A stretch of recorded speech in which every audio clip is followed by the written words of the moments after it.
Hello, we are live. And we know that navigating conflict is essential to having successful relationships, but it's not always easy to know what to do. It's tough enough when the conflict is just between you and your partner, but what about family? What about friends? Conflict can easily spiral out of control and ruin your relationships. In this video today, I'm going to cover the 3 keys to navigating conflict in all relationships. These keys are going to help you resolve conflict in a healthy and productive way. Are you here live? Let me know. Drop a live in the comments if you're here live. And if you're watching the replay, let me know that too. I want to know if you're here. All right. And if you want the notes from the video, if you want access to the show notes, which I put up in my free Facebook group, if you're not already a member, it's for women. And if you want the notes, they go up there usually the day after the show. So I'll let you know. If you're a man, I'll give you another way to see them because I have another way for you to see them. So drop the word notes if you'd like access to the notes. And one more thing.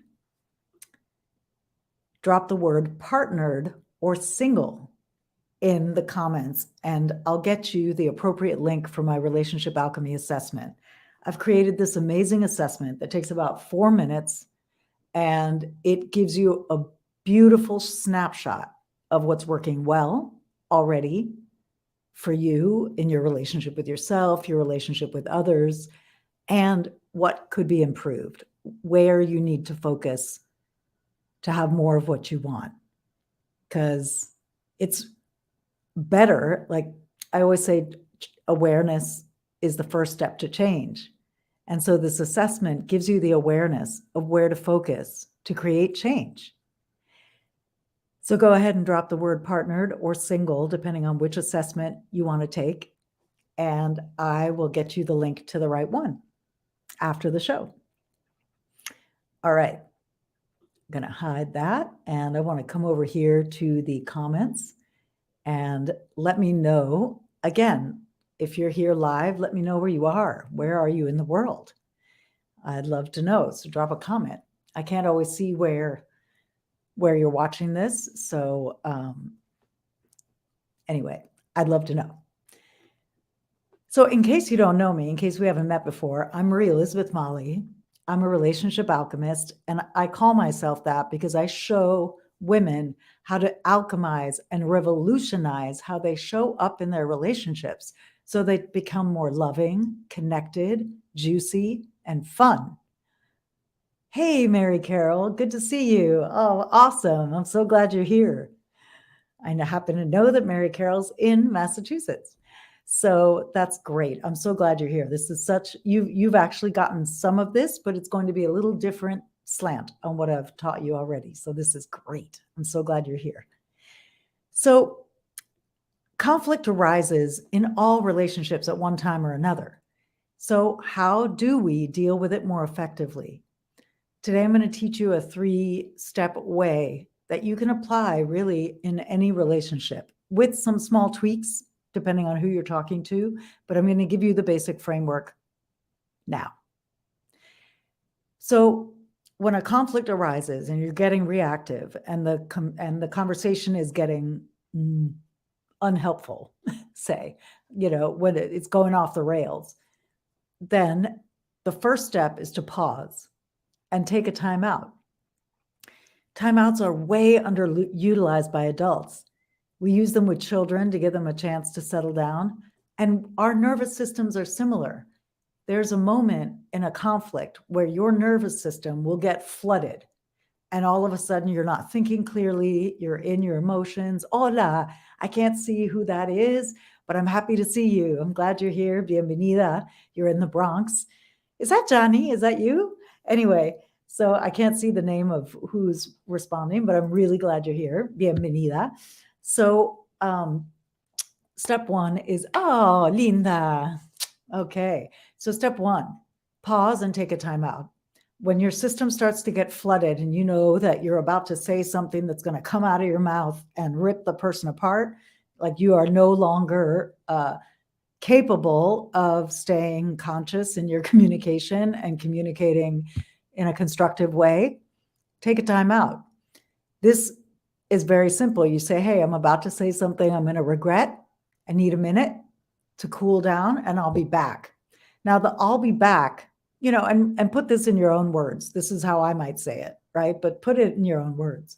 The I'll be back piece, though, is really important, because if the person you're speaking to has any kind of abandonment and wound, if you're just like, I'm out of here, that's going to trigger that wound, and then it's going to derail the conversation even further. So by saying, hey, I am no longer able to stay present in this conversation. I'm getting too heated. I need to go take a moment, cool off, and I'll be back, right? Step 2, during your timeout, this is not the time to rehash why they're such a jerk. This is the time for you to go inside. Well, first of all, to do whatever it takes to settle your system. Do you need to take a walk? Do you need to take a bath? Do you need to journal and vent in your journal? Do you need to cry? Whatever you need to do. Do you need to dance and just move the energy out? Just change your state. Whatever you need to do to tend to yourself in that moment is what you do during your timeout. And while you're doing that, you want to also ask yourself, what's the belief or fear that's getting hit right now by this conflict? What is this conflict bringing up for me? It may be, you might be disagreeing about something now, like leaving dishes in the sink, but it's triggering some old thing, and that's why it has so much charge.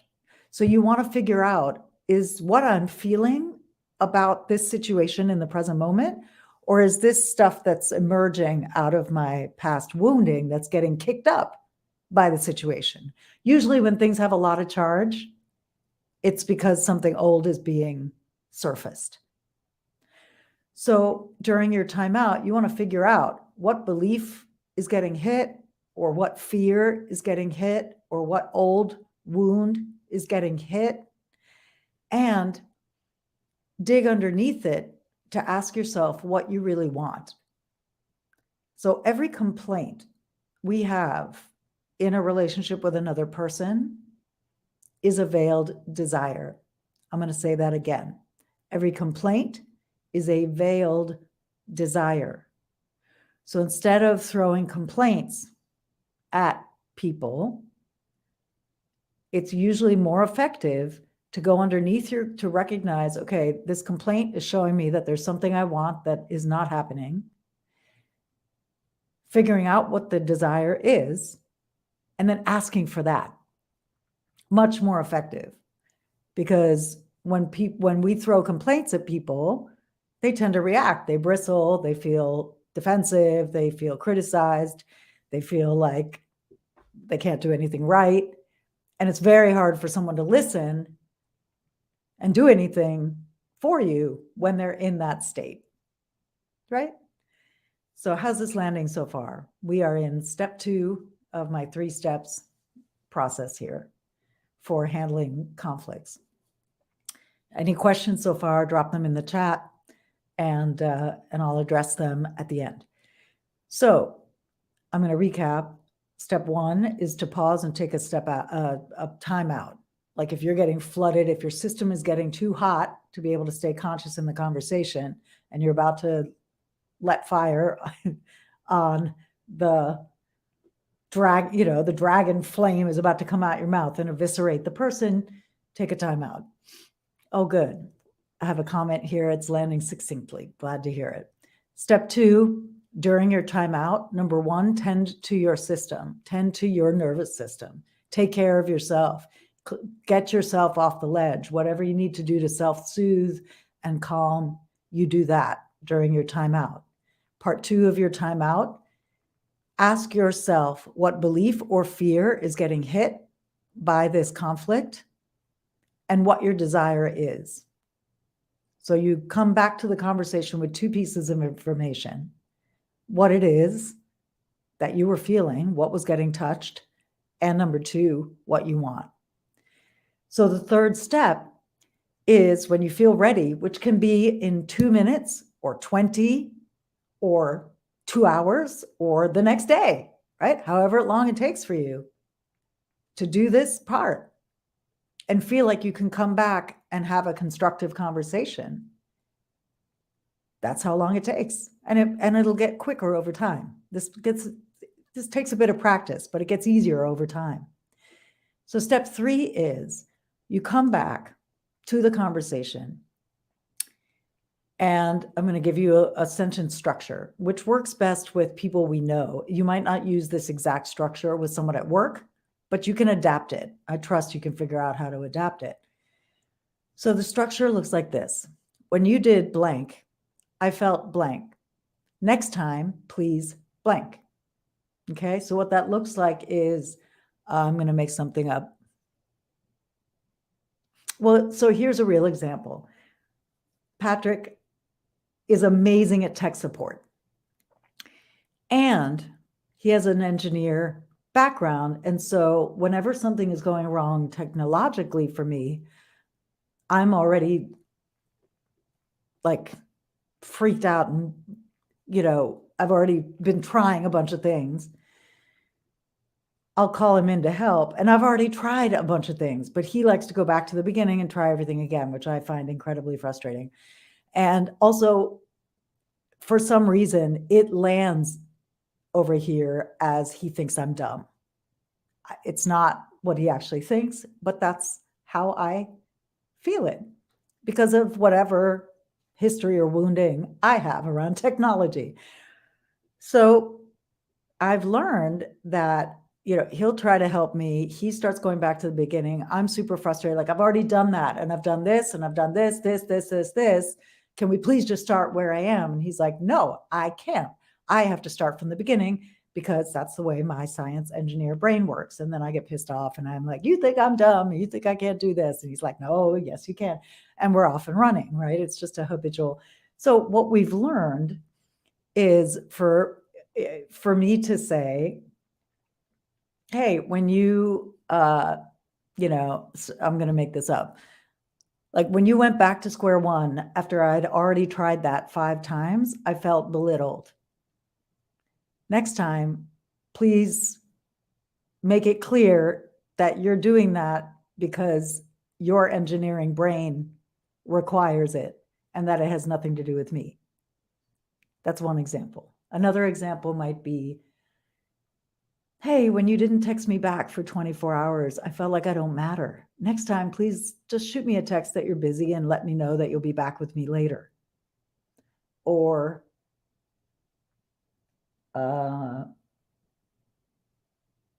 when you left for work today without kissing me goodbye, I felt like I don't matter. I felt like you're not attracted to me anymore, whatever the feeling is. Would you just make sure to kiss me goodbye before you walk out the door? So I'd love to hear how this is landing, because my intention is that by sharing the exact thing you felt, which is vulnerable to do, but it also helps someone feel you. So by sharing how it felt and making a clear request for a different behavior next time, usually that lands pretty well. It lands a lot better than, you never kiss me anymore, bah! Right? Which usually, will elicit some version of course I did. I kissed you yesterday. Like whatever. They'll come back with some rebuttal because they get defensive. Now, obviously, in a corporate environment, if you happen to work in an office or a corporate situation, you're probably not going to talk about how you felt when somebody did something, because that's not necessarily the language of that space. But you can still say something like, when you did blah, blah, blah, that it hit me funny, or that felt off to me, or I felt disconnected from you, or I felt like I wasn't a part of the team, or, there's a way to language it. So I trust you are capable of figuring out how to language it for the appropriate professional situation should you find yourself in that scenario where there's been an upset on a team level in an office that you need to clean up. You can find the way to do that that doesn't get too much into the language of feelings, because the language of feelings is much more going to be effective and appropriate with your family, with a partner, with a lover, with a friend, because these are the people that you want to let further into your space than necessarily your work crew. So how's this landing? Let's see, this is great. I'm going to show this. It's a beautiful comment. Direct communication is key, and there seems to be a disconnect otherwise if there is not a way to have a conversation. Exactly. This is what I'm talking about, is being direct and self-responsible to what's actually happening for you. Because if you have a wound that habitually gets kicked up by somebody who's in your space, they deserve to know that. It's not about policing or controlling their behavior. And advocating or making a request for something different both has you be in your sovereignty and your power, and the person has a choice to make. If they don't want to adjust, they don't have to adjust. But at least you've made the request in a way that's most likely to get received. And if they refuse to adjust, then you figure out what you need to do next, right? Maybe you need to have a little distance. Maybe who knows what your choices are at that point. But if you're not even honest with like, hey, when you did this, I felt this.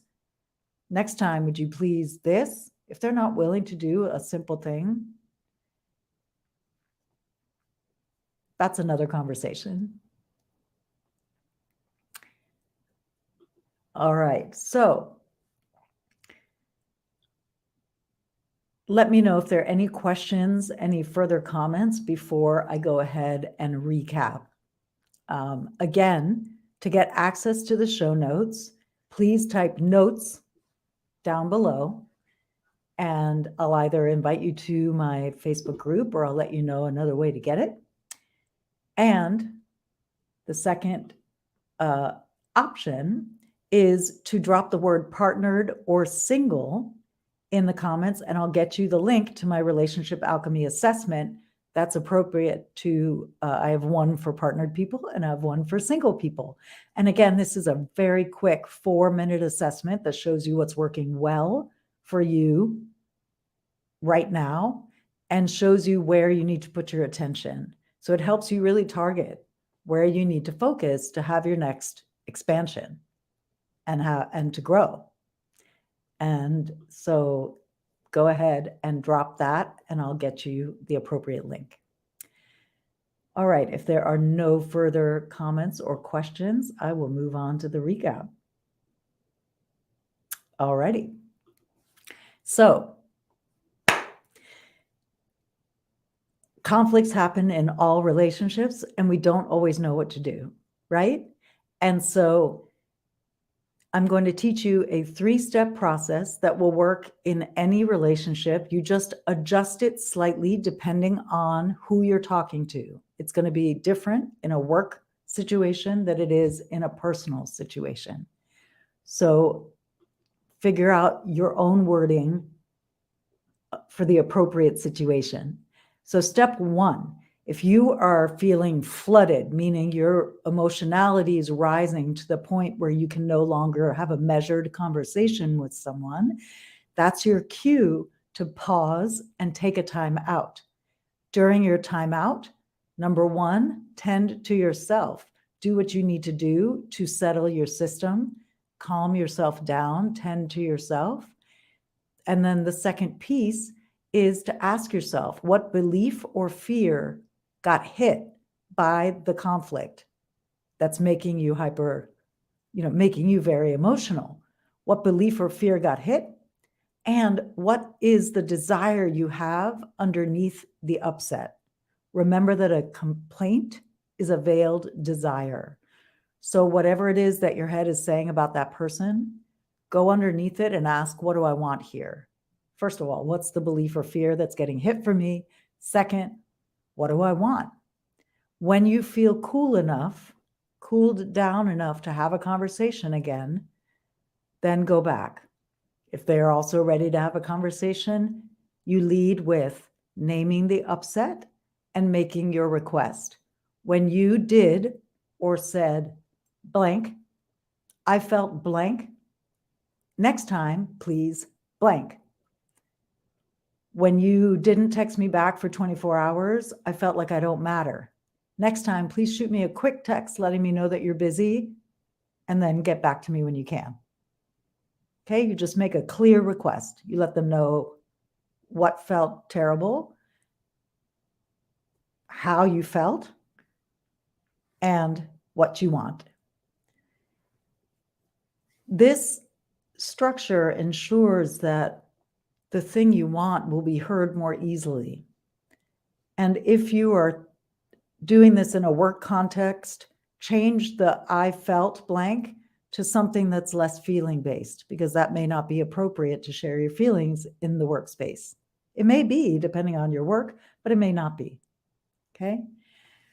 So I will be live again next Thursday at 3 p.m. Pacific time. Again, I'm Marie Elizabeth Mali, your relationship alchemist, and I show women how to revolutionize how they show up in their relationships so they become more loving, connected, juicy, and fun. Remember, a great relationship starts with you.